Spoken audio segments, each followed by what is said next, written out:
كي ندعو إلى الله لننشر الخير في الكون الذي حار ونرسل العطر بالروض الهدى الزاهي. اعوذ باللہ من الشیطان الرجیم، بسم اللہ الرحمن الرحیم۔ السلام علیکم ورحمۃ اللہ وبرکاتہ۔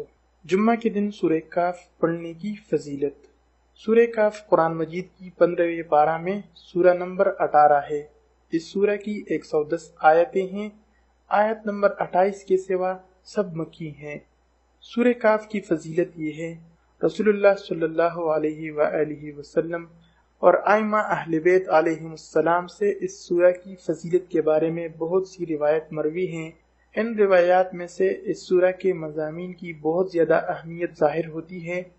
چند ایک روایت ذیل میں درج کی جا رہی ہیں۔ رسول اکرم صلی اللہ علیہ وآلہ وسلم نے فرمایا، کیا تمہیں ایسی سورہ کا تعارف کراؤں کہ جو نازل ہوئی تو 70,000 فرشتے اس کی نگرانی کر رہے تھے اور اس کی عظمت سے زمین و آسمان معمور تھے۔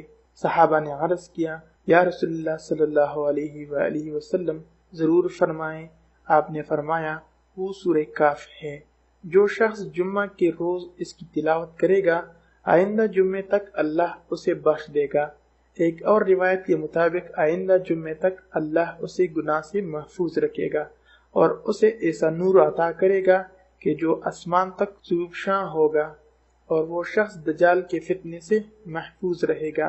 ایک اور روایت نبی اکرم صلی اللہ علیہ وآلہ وسلم ہی سے منقول ہے۔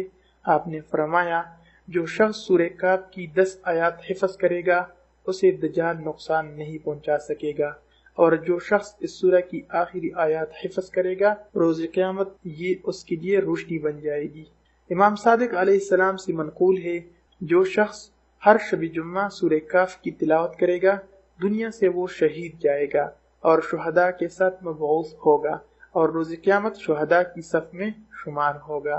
اور جو سورہ کاف پڑھتا ہے اللہ رب العزت اس کے 10 دن کے گناہ معاف کر دیتے ہیں۔ دوسری روایت میں آتا ہے 8 دن تک اللہ رب العزت اس کے لیے روشنی کا بندوبست کر دیتا ہے، اس کے ہر عمل روشن بن جاتا ہے، اور اللہ رب العزت اس کو فتنوں سے محفوظ کر دیتے ہیں، ظاہری فتنوں سے بھی اور باطنی فتنوں سے بھی۔ حتیٰ کہ دجال بھی اگر آ جائے تو سورہ کاف پڑھنے والے کو اللہ دجال سے بھی محفوظ کر دیں گے۔